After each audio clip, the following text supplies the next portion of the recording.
todos. Começo a agradecer ao meu Coimbra da Sérgio a gentileza em terem convidado. É um prazer e uma honra estar aqui, em particular o meu agradecimento ao Dr. João Alberto Pinto Basto. Falávamos há pouco, não teve assim uma enorme dificuldade em convencer. E ao João Paulo Craveiro, que não nos conhecíamos pessoalmente, mas que negociámos por telefone estas logísticas próprias de hoje. Tenho que agradecer a muito amável a apresentação que me foi feita, que é a única coisa que prova é que já passaram muitos anos. Mas se calhar podia-me apresentar eu de outra maneira. Em primeiro lugar, me deram a liberdade de escolher o tema, portanto a escolha do tema foi. Pareceu-me que era um tema adequado, pareceu-me que era um tema atual, quase que eu diria que nem eu imaginava tanto, e já vou dizer porquê daqui a pouco. Mas eu não sou um académico, não sou um especialista propriamente do tema, enfim, como talvez tenha transparecido, sou um homem da empresa, a minha vida foi quase toda na EDP, agora já estou numa fase avançada da minha vida profissional.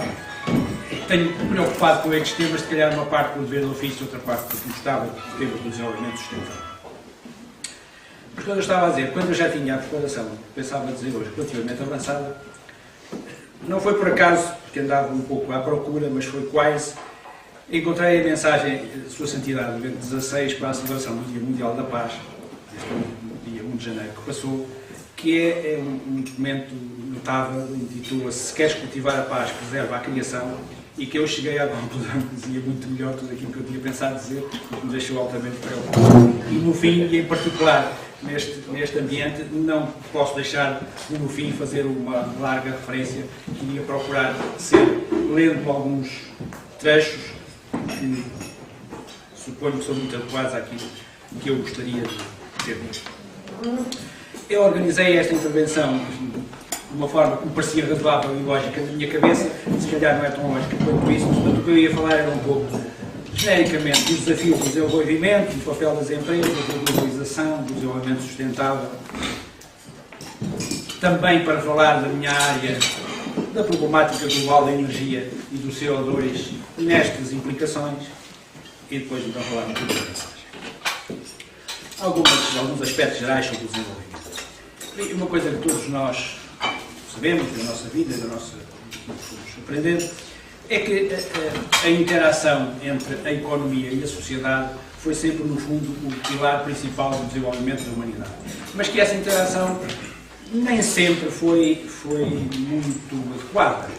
E ela, durante muitos séculos, utilizou praticamente como matérias-primas recursos naturais que se pensava há uns décadas atrás que eram inesgotáveis. Mas a verdade é que as coisas não têm sido feitas com toda a correção, com que têm sido feitas, e a verdade é que subsistem ainda, e algumas até se agravaram com o tempo, desigualdades sociais e económicas gritantes que, se não forem eliminadas, inviabilizam a estabilidade do desenvolvimento.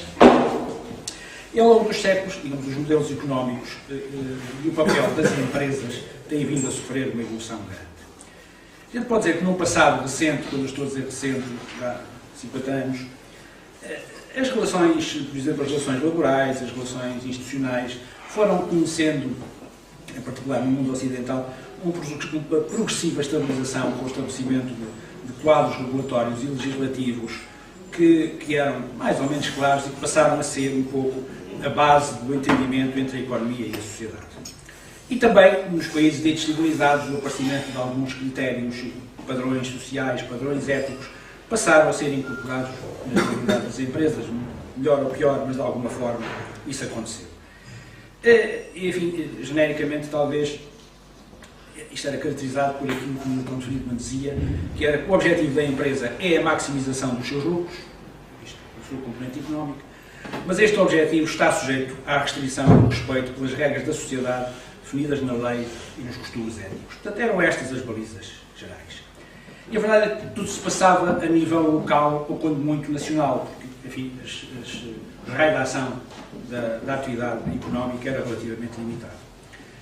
Mas a verdade é que nestas últimas décadas, este relativo equilíbrio que eu estava a falar tem sido profundamente abalada por mudanças que têm sido muito rápidas e muito drásticas. A utilização dos recursos naturais, enfim, que são globalmente um bem comum da humanidade, tem sido feita de uma forma indiscriminada, não regulada, provavelmente por cada um de nós, o que tem levado a uma degradação exponencial do meio ambiente, com consequências que deixaram de ser locais e passaram a ser planetárias. O problema das alterações climáticas é o mais significativo, sabendo que as consequências do que se faz em qualquer sítio têm implicações planetárias. E a verdade é que, enfim, devemos assumir todos que os países desenvolvidos foram os grandes responsáveis pela utilização desses recursos, porque o paradigma de desenvolvimento em que se vivia e que ainda se vive é que o desenvolvimento se suporta, em larga medida, no uso de recursos não renováveis e numa utilização muito intensiva da energia. E a verdade é que, como as empresas são os principais agentes de transformação desses recursos, a tendência da sociedade, de maneira geral, foi a de imputar às empresas o ónus principal pela degradação que se verifica. E, portanto, quase que de uma forma bruta, se podia dizer, o problema eram as empresas. E, eventualmente, é curioso a gente olhar para a forma como as empresas foram vistas ao longo dos anos, e a gente pensar na primeira metade do século XX, talvez no meio do quartel mesmo, o que era o símbolo de progresso. Se vê-se em muitos cartazes, quando se vê em cartazes antigos, dos anos 20, 30, 40, eram fábricas com chaminés a deitar fumo. E isto era um símbolo de progresso. E passado uns tempos, o mesmo símbolo é utilizado como um símbolo de poluição. A fábrica a deitar fumo é um sintoma, não de progresso, mas um sintoma de agressão. E hoje, os símbolos de progresso é, por exemplo, uma fotografia com uma linda paisagem verde, girassóis e ventoinhas eólicas. E eu julgo que isto de alguma forma caracteriza, digamos, a forma como as empresas já têm isto. Mas a verdade é que a globalização foi conduzindo a que os países em vias de desenvolvimento passaram a ganhar legitimamente a expectativa de que os seus padrões de vida se aproximassem dos padrões de vida do mundo ocidental. E a juntar a esta pressão ambiental que estava a falar, passou a haver também uma enorme pressão social, agora vista a um nível global. As desigualdades no mundo são gritantes, enfim, as estatísticas apontam para que os 20% mais ricos têm hoje um rendimento da ordem de 60 vezes maior que os 20% mais pobres, portanto as desigualdades são fortíssimas. Mas a verdade é que a globalização está em marcha e uma forma, principalmente nas ondas das telecomunicações, das tecnologias da informação, mas uma forma que é evidente é a televisão. Os canais internacionais de televisão, em todo o mundo, o que apresentam é o modo de vida e o estilo de vida dos ricos. E é inevitável que toda a gente, designadamente os pobres, tenham tendência a querer ter o mesmo, legitimamente, ter as mesmas expectativas. E, portanto, se não houver uma satisfação mínima dessas expectativas, é altamente provável que as pressões e os distúrbios sociais possam ocorrer generalizadamente, o que é um quadro que preocupa os governos e a sociedade civil, que têm procurado, enfim, debruçar-se sobre o tema ao nível das grandes organizações internacionais. E o que eu disse até aqui, fundamentalmente, era para tirar algumas conclusões sintéticas. Primeiro, o atual modelo de desenvolvimento assenta muito fortemente no consumo de energia e de outros recursos finitos. Depois, nas sociedades desenvolvidas atuais, o obterem-se patamares crescentes de desenvolvimento tem sido sempre feito à custa de maiores recursos e de maior consumo de energia. A luta contra a pobreza e o subdesenvolvimento, se não houver modificação de padrões, só pode ser feita consumindo mais recursos e consumindo mais energia. Em contraponto, o estado de degradação ambiental do planeta, a escassez dos recursos fósseis e o problema das alterações climáticas mostram que não é possível seguir este caminho. Portanto, a única conclusão possível é que é necessário e urgente encontrar soluções alternativas que permitam infletir muito fortemente estas tendências. E é daqui que aparecem as noções de desenvolvimento sustentável que começam por aparecer no final dos anos 70, princípios dos 80, ao nível das Nações Unidas, enfim, passando por algumas outras comissões. Houve, numa certa altura, uma comissão presidida pela primeira-ministra norueguesa Gro Brundtland, que por acaso esteve em Portugal há uns meses atrás e que deu uma conferência muito interessante em Lisboa, que acabou por apresentar uma primeira definição do que poderia ser o desenvolvimento sustentável. Então, dizia a Comissão que a humanidade tem de ter a capacidade de criar o desenvolvimento sustentável de forma a garantir que este vá ao encontro das necessidades do presente, sem comprometer essa mesma possibilidade para as gerações futuras. E a mesma Comissão refere muito explicitamente que é preciso mudar a qualidade do desenvolvimento, torná-lo menos materialista, menos intensivo no consumo de energia, mais equitativo, de forma a que, globalmente, a satisfação das necessidades da humanidade possa ser cumprida. Dizia também a Comissão que o desenvolvimento não pode ser considerado sustentável se não for equitativo, ou mesmo se não for ao encontro das necessidades prementes da maioria dos habitantes do planeta. Mas também dizia a Comissão, diz a Comissão, que em muitos casos as soluções possíveis vão ter que passar pelo aproveitamento da iniciativa empresarial. Portanto, deverão ser as empresas que hão de conduzir as soluções que nos permitam caminhar para este desenvolvimento. E também dizia a Comissão que era bem claro que as empresas iriam ter um papel central neste desenvolvimento.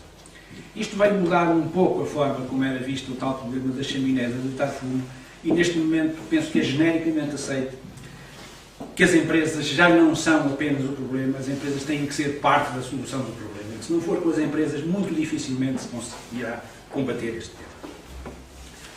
Agora, é verdade que as mudanças estruturais vão ter que ser muito grandes e o respeito pela preservação dos recursos naturais exige investimentos de montantes incalculáveis, mas que fundamentalmente deverão ser canalizados de alguma forma por uma atividade empresarial que seja capaz de ir encontrando as soluções.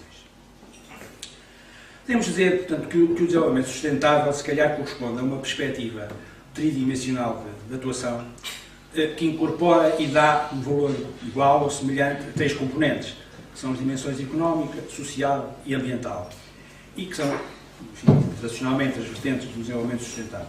E tripular, porque o poder será exercido, enfim, como uma forma de interação entre governos, empresas e a sociedade civil organizada, as ONGs, estas organizações todas que funcionam, cada uma com os seus objetivos muito específicos. O rumo do desenvolvimento sustentável não é nada que ainda se possa dizer que esteja claramente definido. Existem perspectivas, existem linhas de orientação, mas a verdade é que será necessário, certamente, obter consensos muito alargados que possam ser a base desse trabalho futuro e atual. No fundo, o que a globalização veio evidenciar foi que o mundo enfrenta cada vez mais mega riscos, não riscos não localizados, alterações climáticas, convulsões sociais, esgotamento dos recursos naturais, que têm que ser geridos entre a sociedade e as empresas. E as empresas têm que compreender o seu papel e trabalhar ganhando confiança. E para ganhar a confiança têm que ter uma atuação transparente e têm que explicitar publicamente os seus valores, a sua missão, a sua política e, sobretudo, dar garantias do seu cumprimento. Portanto, eu diria que, além do mercado natural em que trabalham como forma de funcionar, têm que cuidar cada vez mais da sua credibilidade e também da sua imagem perante as comunidades e perante os investidores. Têm aquilo que se costuma dizer, têm que conquistar o seu direito para operar no futuro, digamos, através da demonstração transparente das suas práticas, que já não é apenas um direito legal, mas que é um direito social. Enfim, todos nós, no mundo empresarial, estamos habituados a que já foi mais, mas ainda é, para se exercer uma atividade é preciso ter uma licença de estabelecimento, portanto uma licença legal para se funcionar. Mas do que se está a falar já não é só da licença legal para funcionar, é uma certa licença social para funcionar, para que a sociedade, em geral, aceite a atividade e a acolha bem no seu funcionamento. No fundo, podemos dizer que o desenvolvimento sustentável é, afinal, uma abordagem de gestão por parte das empresas, sobretudo focada no longo prazo, que cria valor para os acionistas, agarrando as oportunidades e gerindo os riscos resultantes do desenvolvimento económico, social ou ambiental. Mas também o conceito de risco empresarial se alterou profundamente nesta última década. A gente pode dizer que no passado, quando as empresas falavam em riscos, falavam fundamentalmente de temas como a saúde, as doenças profissionais, a segurança, os acidentes de trabalho, a exposição dos ativos físicos das empresas, incêndios, inundações, a conformidade legislativa, a existência de regulamentos que obrigam a responsabilidade civil dos produtos, na qual as associações de consumidores tiveram um papel muito importante, que são tipicamente, podemos dizer, riscos tradicionais.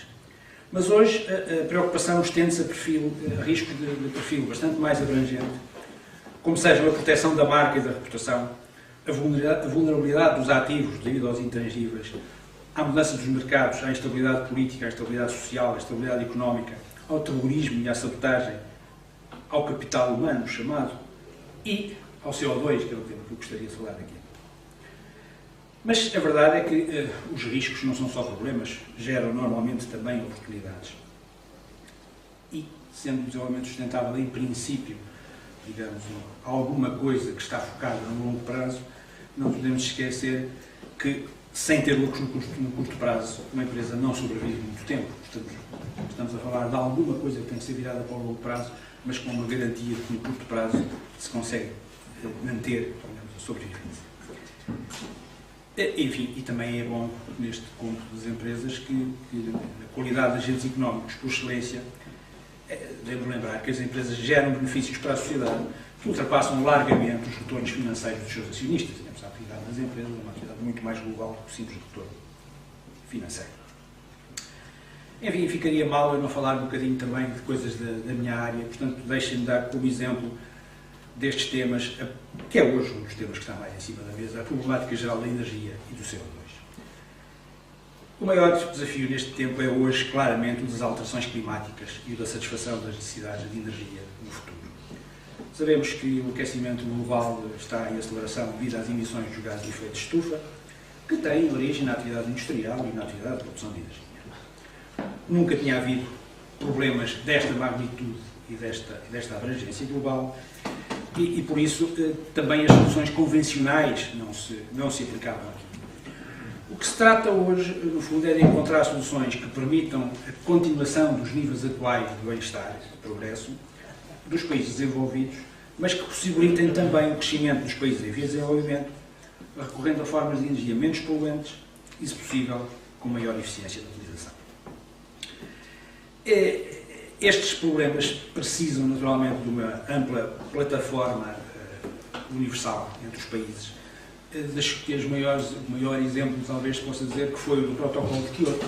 Enfim, para quem foi vivendo, na altura foi um bicho de 7 cabeças, quer dizer, depois as pessoas foram-se habituando e tivemos agora, recentemente, a reunião de Copenhague, que não terá atingido os objetivos para que ela tinha sido criada, mas que certamente vai criar, digamos, a tendência de curto prazo para que alguma coisa se venha a conseguir, mas acho que temos que ser otimistas nessa matéria. Além das discussões científicas e técnicas, eu acho que vale a pena enquadrar este aspecto num aspecto de mais generalidade. E iria utilizar a abordagem que o Conselho Empresarial para o Desenvolvimento Sustentável fez há alguns anos e que tem vindo a fazer, focando o problema da energia em 4 grandes temas, 4 grandes subproblemas. Portanto, quais são os problemas? Primeiro, é preciso disponibilizar o acesso à energia, generalizadamente, designadamente, às populações que ainda não o têm. Em segundo lugar, com um preço acessível. A energia está cheia de contradições. Não é? A energia é um bem escasso, portanto, devia ser caro. Mas a verdade é que, ao ser uma atividade, uma matéria-prima condicionante de toda a atividade, tem que ser barato para não ser impeditivo do desenvolvimento. Portanto, vive-se aqui com alguma ambiguidade. Isto tem que ser obtido com impactos ambientais aceitáveis, porque algum impacto haverá sempre, ele terá que ser cuidadosamente gerido. E com um adequado retorno aos investidores, se estivermos a falar de que isto vai ser feito com empresas, e para as empresas funcionárias têm que naturalmente ter um retorno positivo. E então, como é que, em linhas gerais, vem vindo a ser preparados os desenvolvimentos? A primeira coisa a fazer, diria que é atuar sobre a eficiência energética. O que é a eficiência energética, no fundo, é com a mesma quantidade de energia fazer mais coisas, ou fazer as mesmas coisas com menor quantidade de energia. E a verdade é que isto é a única coisa que se pode fazer no curto prazo. Portanto, provavelmente nós podemos todos sair daqui e daqui a bocadinho fazer qualquer coisa de uma forma diferente da que a fazíamos, gastando menos energia. Portanto, a eficiência energética é, no fundo, o quê? É não gastarmos energia. Ao não gastarmos energia, não precisamos de produzir essa energia. Ao não precisarmos de produzir essa energia, não emitimos o CO2 que está aí para a atmosfera e a agravar os problemas do aquecimento global. Segunda linha, Desenvolver a produção de energia a partir de fontes renováveis. Se precisarmos de energia, então, entre aspas, que seja renovável. Estamos a utilizar mais energia, ok, mas estamos a utilizar energia que não produz CO2 e, portanto, estamos a continuar, digamos, a prosseguir uma senda que talvez não seja a melhor, mas de crescimento do consumo, mas estamos a fazê-lo sem emitir CO2. É uma atuação de médio prazo. É não reduzir o consumo de combustíveis fósseis, mas isso não se consegue fazer de um dia para o outro. A terceira linha é uma linha um bocadinho mais esotérica, que é desenvolver processos de sequestração do CO2. É tecnologicamente muito elaborado, no fundo significa mais ou menos nas formas de produção de energia que não se consiga de todo evitar a produção de CO2, tentar evitar que o CO2 vá para a atmosfera. Portanto, fazer o que se chama o sequestro do CO2 e depois arranjar a forma de o armazenar. Seria, portanto, uma solução em que a gente continua a usar combustíveis fósseis, mas varre o lixo por debaixo do tapete, guarda-o num sítio qualquer de uma forma mais ou menos conveniente. E a quarta linha, é a mais tradicional, é que se pode ir fazendo, que é substituir as tecnologias mais poluentes por outras menos poluentes. E esta é a linha mais habitual, por exemplo, da substituição do carvão pelo gás natural, que é precisamente esta a principal linha. Então, quase podia dizer que devemos fazer tudo isto ao mesmo tempo, para dar tempo à tecnologia, à inovação, à investigação científica, para produzirem, no longo prazo, formas alternativas, que diria exemplificativamente poderiam ser novas renováveis, chamando novas renováveis utilizações melhores da energia renovável em todas as suas linhas. A fusão nuclear a frio, pode ser que tenha algum desenvolvimento. Uma coisa que é designada de carvão limpo, que é procurar a queima do carvão sem tanta emissão de CO2. Mas a verdade é que, no curto prazo, a ênfase deveria estar na eficiência energética, ou quase diria que deveria estar na ordem das coisas que eu citei. Eficiência energética à cabeça, renováveis, sequestro, substituição, enfim, e procurarmos com isto quase ganhar algum tempo. Estava a fazer agora um bocadinho a ponte para a noção de responsabilidade social. Existem várias definições e eu escolhi duas, uma que é do Livro Verde da União Europeia e outra que é justamente do Conselho Empresarial para o Desenvolvimento Sustentável, ligado, ainda ligado, mas que me parece que são duas definições complementares, mas que mostram, digamos, a convergência desta linha.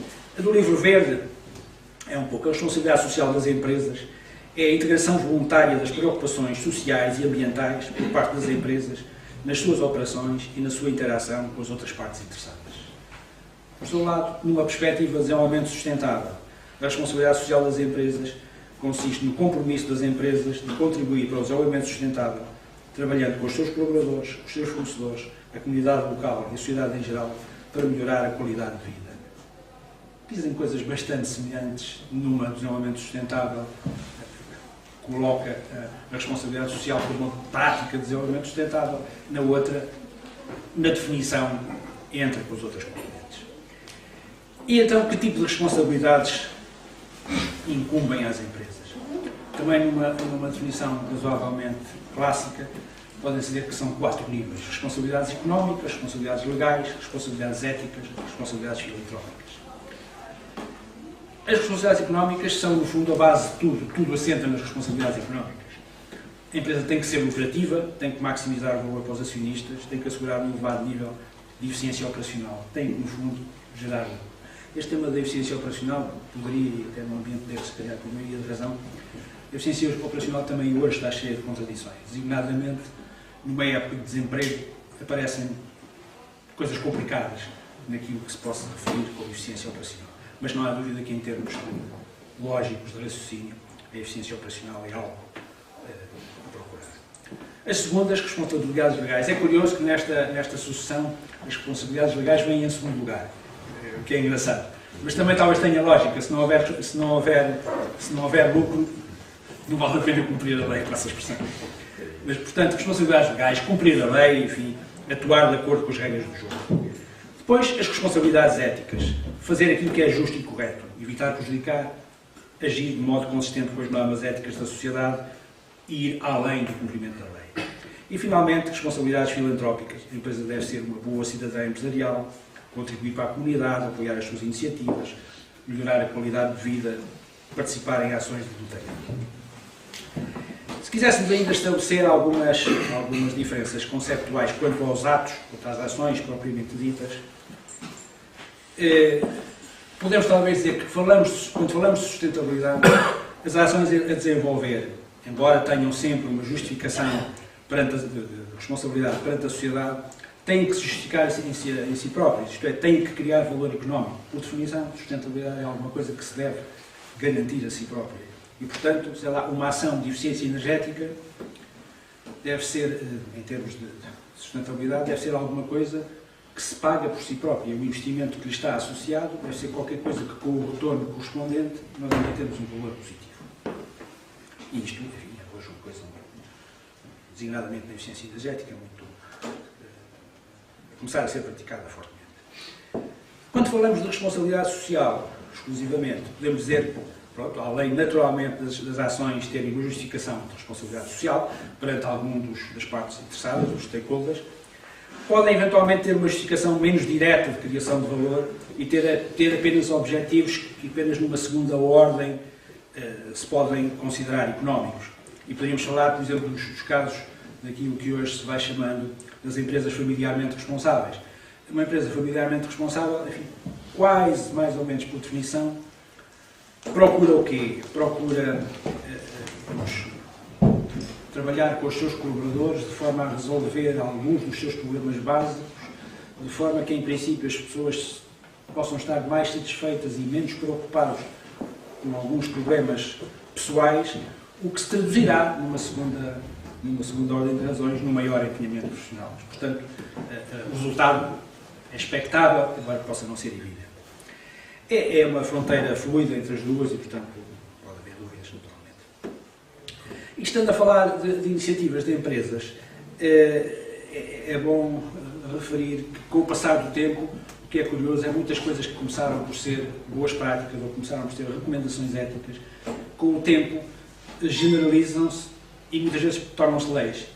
Portanto, muitas das coisas, por exemplo, nas condições de trabalho, na segurança, que começaram por ser boas práticas empresariais, quando foram começando a ser adotadas por muitas empresas, os Estados passaram a impor essas obrigações como obrigações genéricas para todas as empresas. Resta ainda a solidariedade e a filantropia, portanto, as ações podem ter uma justificação perante a sociedade, mas que são assumidas de forma voluntária, de forma desinteressada e sem preocupações de um retorno económico evidente, como podem ser o apoio às organizações da sociedade civil, por exemplo, que atuam na área da solidariedade. Aliás, este tema da solidariedade ou da filantropia é um tema curioso porque aqui depende muito das culturas.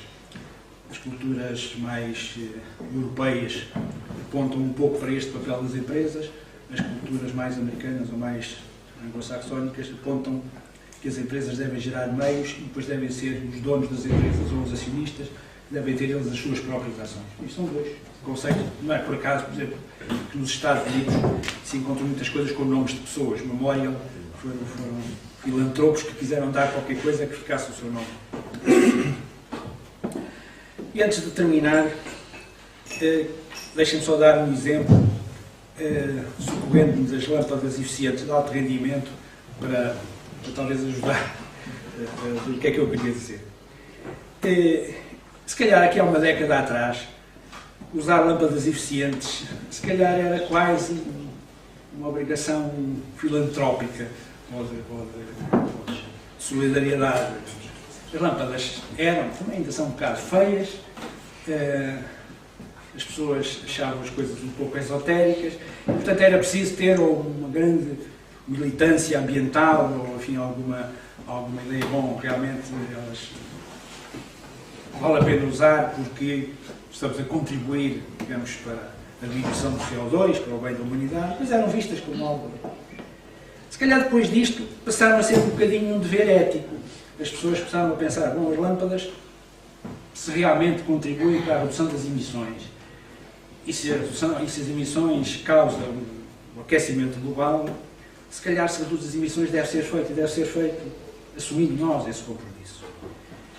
Mais tarde passou a ser uma boa prática de sustentabilidade. Usar lâmpadas de alto rendimento acrescenta valor. Quer dizer, as lâmpadas vivem mais tempo, duram, em princípio, 5 anos, consomem 20%, o resultado final económico é um saldo positivo. Portanto, devemos fazer o que acrescenta valor. É um ato de sustentabilidade. E hoje é obrigatório por lei. A lei já proibiu, não está efetiva, mas já proibiu o uso de lâmpadas incandescentes. Portanto, temos aqui um caso em que tudo foi muito rápido. Se calhar em 10 anos passámos, no mesmo ato empresarial, se calhar passámos por todas estas fases.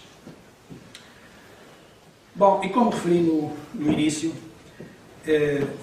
a mensagem de Sua Santidade, Bento XVI, que se intitula "Se queres cultivar a paz, preserva a criação", aborda justamente a problemática que eu procurei tratar e que isso prometo-vos que tinha pensado tratar antes de ler. E eu acho que, sobretudo neste ambiente, não podia deixar de fazer uma referência larga. Por isso, ia pedir que me permitam utilizar estes minutos finais para ler alguns trechos desta mensagem. Eu sublinhei para mim apenas algumas passagens. A mensagem é relativamente longa, são 8 páginas. São excertos e espero que não desvirtuem o conteúdo total. Portanto, passarei a ler algumas passagens. Para este Dia Mundial da Paz, escolhi o tema "Se quiseres cultivar a paz, preserva a criação". Com efeito, se são numerosos os perigos que ameaçam a paz e o autêntico desenvolvimento humano integral devido à desumanidade do homem para com o seu semelhante, guerras, conflitos nacionais e regionais, atos terroristas e violações de direitos humanos, não são menos preocupantes os perigos que derivam do desleixo, senão mesmo do abuso, em relação à terra e aos bens naturais que Deus nos concedeu. Por isso é indispensável que a humanidade renove e reforce aquela aliança entre ser humano e ambiente que deve ser espelho do amor criador de Deus, de quem provimos e para quem estamos a caminho. Já outros meus predecessores se referiram à relação existente entre o homem e o ambiente, por exemplo, em 1971, por ocasião do 80º aniversário da encíclica Rerum Novarum, de Leão XIII, Paulo VI houve por bem sublinhar que, por motivo de uma exploração inconsiderada da natureza, o homem começa a correr o risco de a destruir e de vir a ser também ela vítima dessa degradação. Embora evitando de intervir sobre soluções técnicas específicas, a Igreja, perita em humanidade, tem a peito chamar vigorosamente a atenção para a relação entre o Criador e o ser humano e a criação. Entre o Criador, o ser humano e a criação. Em 1990, João Paulo II falava da crise ecológica e, realçando o caráter prevalecentemente ético de que a mesma se revestia, indicava a urgente necessidade moral de uma nova solidariedade. Pode-se, porventura, ficar indiferente perante as problemáticas que derivam de fenómenos como as alterações climáticas, a desertificação, o deterioramento e a perda de produtividade de vastas áreas agrícolas, a poluição dos rios e dos lençóis de água, a perda da biodiversidade, o aumento de calamidades naturais, o desflorestamento de áreas equatoriais e tropicais? Por isso, é decisão sensata uma revisão profunda e clarividente do modelo de desenvolvimento. O Concílio Ecuménico Vaticano II lembrou que Deus destinou a Terra com tudo o que ela contém para o uso de todos os homens e povos. Por isso, a herança da criação pertence à humanidade inteira. Entretanto, o ritmo atual de exploração põe seriamente em perigo a disponibilidade de alguns recursos naturais, não só para a geração atual, mas sobretudo para as gerações futuras. Na realidade, é urgente a obtenção de uma real solidariedade entre as gerações. Os custos resultantes do uso dos recursos ambientais comuns não podem ficar a cargo das gerações futuras. Herdeiros das gerações passadas e beneficiários do trabalho dos nossos contemporâneos, temos obrigações para com todos e não podemos desinteressar-nos nos que virão depois de nós a aumentar o círculo da família humana. A solidariedade universal é para nós não só um facto e um benefício, mas também um dever. Trata-se de uma responsabilidade que as gerações presentes têm em relação às futuras. Portanto, para além de uma leal solidariedade entre as gerações, há que reafirmar a urgente necessidade moral de uma renovada solidariedade entre os indivíduos da mesma geração, especialmente nas relações entre os países em vias de desenvolvimento e os países altamente industrializados. A comunidade internacional tem o imperioso dever de encontrar as vias institucionais para regular a exploração dos recursos não renováveis, com a participação também dos países pobres, de modo a clarificar em conjunto o problema. A crise ecológica manifesta a urgência de uma solidariedade que se projete no espaço e no tempo. Um dos nós principais a enfrentar pela comunidade internacional é, sem dúvida, os recursos energéticos. delineando estratégias compartilhadas e sustentáveis para satisfazer as necessidades de energia da geração atual e das gerações futuras. Para isso, é preciso que as sociedades tecnologicamente avançadas estejam dispostas a favorecer comportamentos caracterizados pela sobriedade, diminuindo as próprias necessidades de energia e melhorando as condições da sua utilização. Ao mesmo tempo, é preciso promover a pesquisa e a aplicação de energias de menor impacto ambiental e a redistribuição mundial dos recursos energéticos, de modo que os próprios países desprovidos possam ter acesso aos mesmos.